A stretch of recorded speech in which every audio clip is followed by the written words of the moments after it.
And our next talk will come from Jasmine Stone, who's at Columbia, and we'll be sort of switching from dry to wet. And Jasmine is going to tell us about a distributional RL system inspired by the Drosophila mushroom model.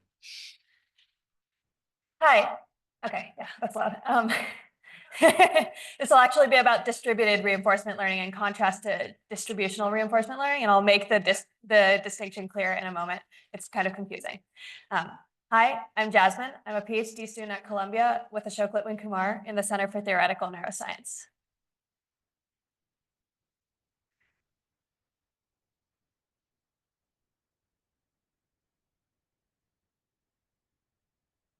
Reinforcement learning has been very successful for modeling how people and animals learn under the assumption that dopamine represents prediction errors, specifically scalar or one-dimensional prediction errors.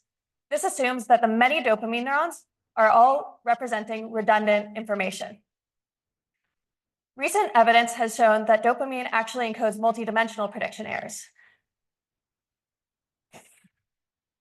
Okay. For example, multi-objective reinforcement learning includes learning from multiple goals, such as food or water rewards, and multiple systems for learning from these goals. These objectives can then be weighed differently in different contexts, for example, depending on hunger or thirst level. There's also evidence,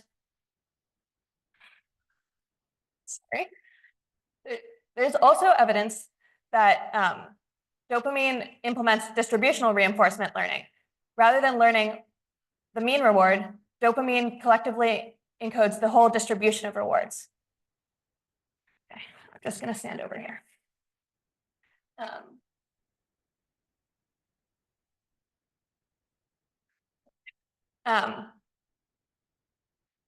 While traditionally punishment is considered to be equivalent to negative rewards, there's evidence that different populations of dopamine neurons respond differently to punishments and rewards. Here we have dopamine neurons in mice, and different populations of dopamine neurons respond differently to reward and punishment. Here, dopamine neurons in the dorsal striatum respond to reward, but not punishment presented at time 0, whereas dopamine neurons in the tail of the striatum respond to punishment, but not to reward.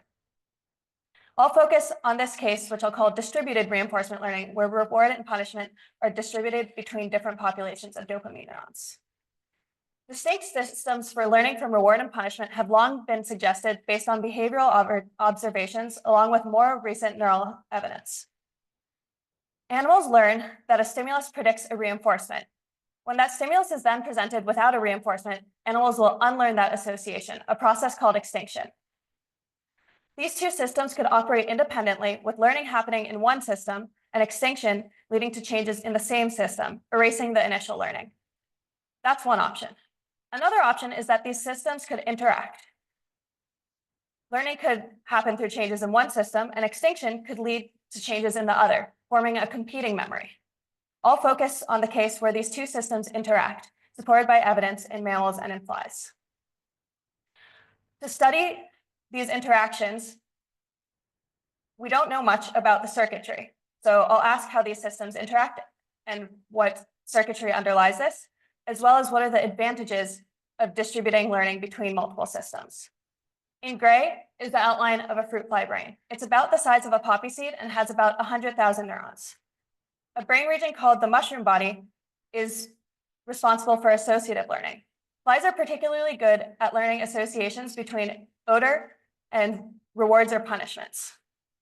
In gray are Kenyan cells. The mushroom body gets sensory information from the Kenyan cells, with input coming at the top in a region called the calyx, and these Kenyan cells send their outputs to mushroom body output neurons. I've colored each output neuron a different color. Notice that there are clear boundaries between these output neurons. These clear boundaries define what we'll call discrete compartments, where each output neuron gets its inputs. Experiments in which individual output neurons were activated have shown that activity in a subset of these output neurons promotes approach behavior, whereas activity in a different subset promotes avoidance behavior. The connections between these Kenyan cells and the output neurons are plastic and are modulated by reward and punishment information carried by dopamine neurons. Here I've colored different dopamine neurons, different colors. Notice the beautiful alignment between these dopamine neurons and the compartments defined by the output neurons. So this suggests discrete and parallel learning systems. Here I'm showing 5, but in actuality, there are about 15. You might think that there's a sign flip here between the punishment dopamine neuron leading to plasticity and the approach output neuron. This is because the system learns through long depression. The remarkable structure here gives us the perfect opportunity to study how parallel learning systems interact. I'll consider the case of a fruit fly learning to avoid an odor that's paired with shock. The fly experiences an odor paired with punishment, shock, during what we'll call the acquisition period. This odor is then presented without the shock. Flies unlearn the association, what we'll call extinction. Experiments have shown that extinction and acquisition lead to synaptic changes in opposite valence compartments. To investigate these interactions, I'll introduce a model of learning in the mushroom body, and I'll assume that this model implements temporal difference learning. This will lead to new insights into the learning dynamics in this system. The mushroom body gets input from Kenyan cells, which represent the state, and connect to output neurons with some weights. Activity in one output neuron promotes avoidance behavior, activity in the other promotes approach. The activity of these output neurons is the dot product of the corresponding weight and state vector. We'll assume that the difference between these output neuron activities is the value that the model fly uses to guide behavior. These weights are organized into compartments, which get input from dopamine neurons. Let's walk through an example of learning in this system. The model fly encounters an odor represented by sparse activity in the Kenyan cells. As a result, the model fly receives reward. Learning in the system happens through long-term depression. The weights between Kenyan cells that are active in compartments with dopamine release are decreased. Next time the model fly encounters this odor, it will have less activity in the avoid output neuron. So it will avoid less or approach more. The same thing happens in reverse for punishment learning. Given how we've set up this model based on biology, for the system to implement temporal difference learning, we'll need specific activity in the dopamine neurons. Given that the value is the difference between the output neuron activity and that the system learns through depression, dependent on dopamine neuron activity, the value update will depend on the difference in dopamine neuron activity. For this value update to correspond to that of temporal difference learning, we'll need the difference between the dopamine neurons to be equal to the prediction error. So we'll need feedback from the output neurons, which represented the predicted reinforcement, to the dopamine neurons, which represent the prediction error. Notice that both the value and the prediction error here are defined by the difference between two neurons. That means that, for example, I can change the output neuron activity by the same amount, increasing both of them without changing the value. Shown visually with the approach output neuron activity on the x-axis and the avoid output neuron activity on the y-axis, I've colored their difference, which is the value in the heat map. We can decompose their activity into two modes: the difference mode, along which the value changes, and the sum mode, along which it doesn't. And we can do the exact same thing for the dopamine neurons, where here their difference is the prediction error. And we can again decompose into a difference mode along which the prediction error changes and a sum mode along which it does not.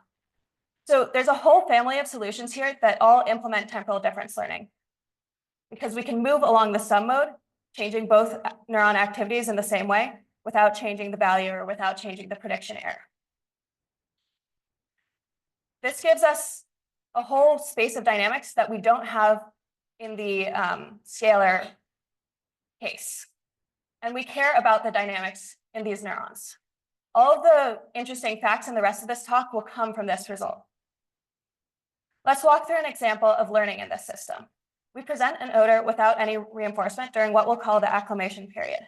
The value starts at and stays at 0. We then present the odor paired with reinforcement, shock. The value decreases, the system learns. We then present the same odor, but without any reinforcement during the extinction period. The value returns to 0. The system learns like it should. Everything I've showed you so far is exactly consistent with temporal difference learning with a discount factor of 0. The only difference is that this value arises from the difference of output neuron activity, which I'll show on the y-axis. In this instantiation, the two compartments, the avoid and the approach compartment, are independent. So acquisition and extinction lead to changes in only one compartment, the approach compartment. However, we know from biology that there are interactions between these two compartments. I'll introduce these interactions parameterized by C, the amount of cross-compartment feedback. When C is 0, this is the case we just saw, the compartments are independent. When C is 1, there's only cross-compartment feedback and no within-compartment feedback. When C is a half, there are equal amounts of cross and within-compartment feedback. Let's consider the case where there's more cross than within-compartment feedback. Value learning is exactly the same because the difference mode has not changed. However, the output neuron activity now decreases exponentially because of instability in the sum mode. We were surprised by this. We set up this system based on biology, and we found something entirely biologically implausible. Neuron activity can't be negative, and it can't go off to negative or positive infinity. We figured out how to analyze this system. In the limit of slow learning rate, we can analyze the output neuron activity as a linear dynamical system. What we find is that the stability of the system depends on the amount of cross-compartment feedback. As long as there's more within than cross-compartment feedback, the system will be stable.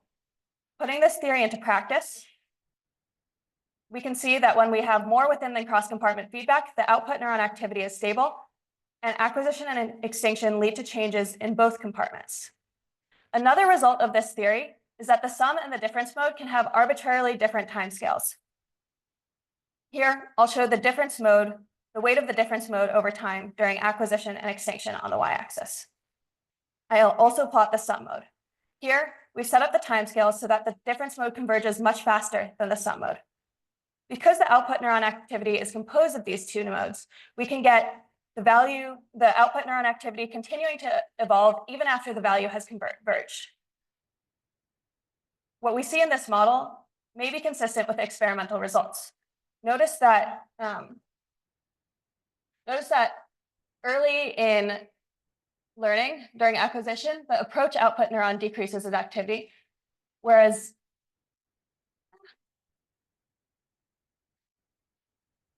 early in extinction, the avoid output neuron in the opposite compartment decreases activity. This may be consistent with data in flies. Notice also that early in extinction, we see the formation of a competing memory in the opposite compartment. We see a formation of the competing memory in the avoid compartment, whereas late in extinction, we see erasure of initial learning.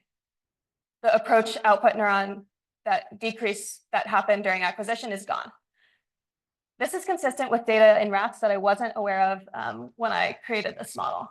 So Bobayan and colleagues found that rats learn that an auditory tone predicts an aversive air puff in an aversive learning system. They find that early in extinction, there's the formation of a competing memory, whereas late in extinction, they see the erasure of initial learning. My model with the sum mode evolving slower than the difference mode is consistent with this data. So far, I've focused on learning in the stable case. However, we can also put the system in a regime where learning acquisition leads to changes entirely in one compartment and extinction leads to changes entirely in the other. This is consistent with experimental findings in flies. I don't have time to get into how we got this, but the gist of it is that we can introduce competing interactions between dopamine neurons that only change the sum mode and don't lead to any changes in the difference mode, leaving value learning and temporal difference learning untouched.